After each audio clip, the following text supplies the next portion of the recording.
Hello aspirant, मैं मोहम्मद अफजल हुसैन। हमारे YouTube channel ज्ञान आईएएस में आपका बहुत बहुत स्वागत है। तो हमारा जो अभी पीवाईक्यू का सीरीज़ चल रहा है 69th बीपीएससी का, तो उसके सीरीज़ में हम अगला जो सीरीज़ देखने वाले हैं कि साइंस एंड टेक्नोलॉजी, जो जनरल साइंस के नाम से आता है बीपीएससी में। जो टॉपिक डाला गया है जनरल साइंस, और इस बार जो ऐड हो गया है साइंस एंड टेक्नोलॉजी, उसको हम देखने वाले हैं कि कैसे जो है पिछले बार के कंपैरिजन में कैसे 360 डिग्री चेंज किया है बीपीएससी ने। तो कौन कौन सा टॉपिक कहाँ कहाँ से क्वेश्चन पूछा गया है और कौन कौन सा टॉपिक कौन सा सब्जेक्ट का है, और उसके लिए हम क्या क्या रिसोर्स फॉलो कर सकते हैं, तो इसके लिए हम आज देखने वाले हैं। पहला जो क्वेश्चन पूछा है कि image form by the concave mirror, तो ये क्लास 10th का क्वेश्चन है।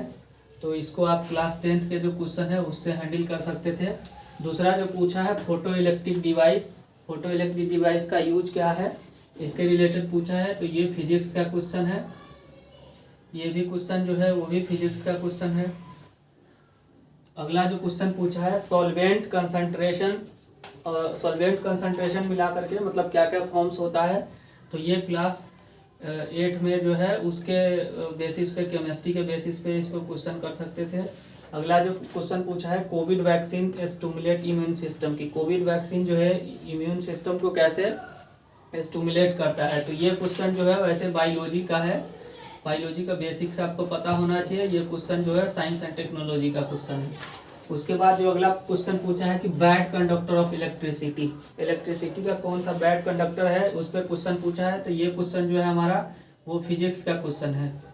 ये अगला जो क्वेश्चन पूछा कि double DNA double helix structures किसने दिया था, तो ये साइंटिस्ट का नाम पूछा था।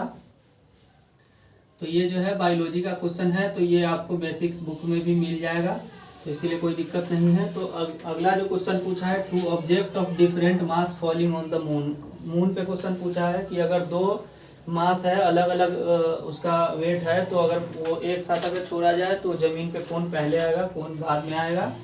तो इसका आंसर जो है कि दोनों सेम टाइम पे आएगा, क्योंकि मून पे वेट का कोई इशू नहीं होता है।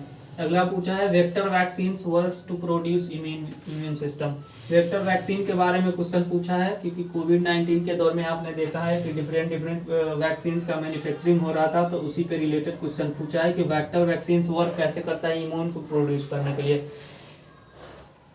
तो ये क्वेश्चन भी है, साइंस एंड टेक्नोलॉजी का क्वेश्चन है। अगला जो क्वेश्चन पूछा है एमआरएनए वैक्सीन्स का फुल फॉर्म पूछा है। तो ये एमआरएनए वैक्सीन्स का फुल फॉर्म इसलिए पूछा है कि जो भी वैक्सीन्स बनाया जाता है, एक नया तरह का जो सबसे एफिशिएंट वैक्सीन जो माना जाता है, उसमें जो है एमआरएनए वैक्सीन्स जो फॉर्म होता है वैक्सीन्स, उसमें एमआरएनए जो है इसको बोलते हैं मैसेंजर आरएनए, जो आरएनए को जो ट्रांसफॉर्म करके मैसेज करते हैं ना आगे जो वैक्सीन्स को वर्क करने के लिए। तो इसका फुल फॉर्म पूछा है। अगला जो पूछा है AC current can be produce, AC current कैसे प्रोड्यूस करते हैं, तो ये हमारा फिजिक्स का क्वेश्चन है।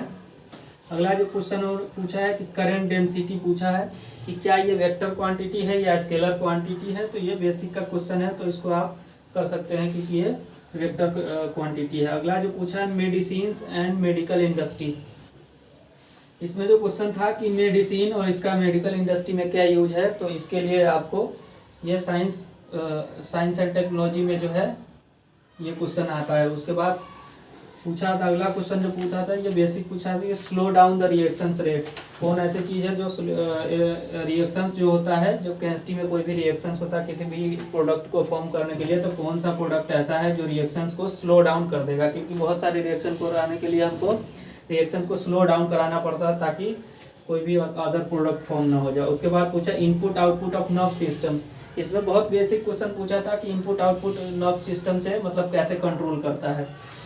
उसके अगला जो क्वेश्चन पूछा 5G टेक्नोलॉजी, जो अभी बहुत ज़्यादा इमर्जिंग मार्केट में है 1.5 साल से, कि 5G टेक्नोलॉजी का वर्क कहाँ कहाँ मतलब कौन कौन सा जैसे IoT हो गया इस तरह का, कि कहाँ कहाँ इसका यूज हो सकता है।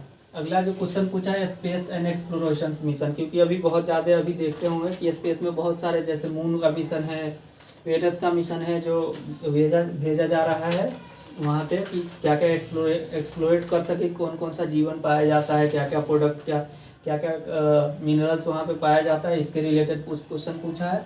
अगला पूछा है, ये क्वेश्चन बहुत ज़्यादा टफ था कि क्लोथ उसका ओरिजिन क्या था। ये जो पूछा है इंटेस्टाइन इन्फेक्शन जो है टैपवर्म और ये सब दिया हुआ था कि इंटेस्टाइन इन्फेक्शन कौन कौन सा हो सकता है। तो ये WHO के साइट से ये क्वेश्चन मेंशन था, उसके कुछ साइट पे ये बीमारी मेंशन था डिजीज, इसलिए इस पे क्वेश्चन पूछा। अगला पूछा था कि कंप्यूटर लैंग्वेज, जो पूछा था कि कोबरा है कि नहीं कंप्यूटर लैंग्वेज, इसमें 4-5 जो क्वेश्चन दिए हुए थे। तो ये साइंस एंड टेक्नोलॉजी का क्वेश्चन था। उसके बाद ChatGPT तो जानते ही हैं, जो UPSC का क्वेश्चन सोल्व नहीं कर पाए, UPSC का एग्जाम में जो फेल हो गया, तो वही ChatGPT है, इसका फुल फॉर्म पूछा था। अगला जो क्वेश्चन था कि टेस्ट ऑफ टंग, हमारा जो जवान जो होता है कि कौन कौन सा चीज़ का टेस्ट कर सकता है, कौन कौन सा चीज़ को नहीं कर सकता है।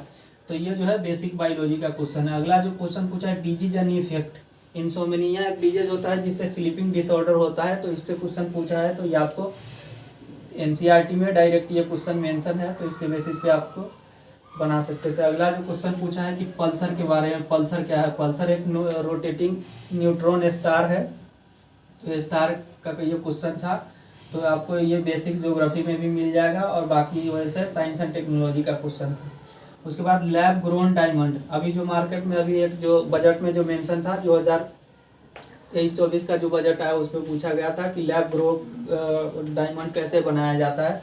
तो इस पे क्वेश्चन पूछा था कि लैब ग्रोन डायमंड का सीड्स क्या हो सकता है। तो वही ग्रेफाइट के सीड से हम इसको बनाते हैं, इसलिए ये क्वेश्चन पूछा है। अगला जो पूछा है fibre use to make bullet proof jacket, की कौन सा ऐसा फाइबर है जिससे बुलेट प्रूफ जैकेट हम बना सकते हैं। तो बाकी हमने जो देख लिया कौन सब्जेक्ट से क्वेश्चन पूछा है। तो इसके लिए रिसोर्स जो आप फॉलो कर सकते हैं, तो पहले तो बेसिक्स NCERT जो है क्लास 6 से लेकर के 10th तक पता होना चाहिए। उसके बाद 11th का 4 चैप्टर लास्ट का, बायोलॉजी 12th क्लास का 4 चैप्टर लास्ट को आपको पढ़ना पड़ेगा। उसके बाद जो है विजन का मैगजीन आता है PT 365 करके, आपको 2 साल का कम से कम कंप्लीट करना पड़ेगा। तो आप इसका 60 to 70% क्वेश्चन कर सकते हैं, बाकी 100% क्वेश्चन करना साइंस एंड टेक्नोलॉजी का मुश्किल है।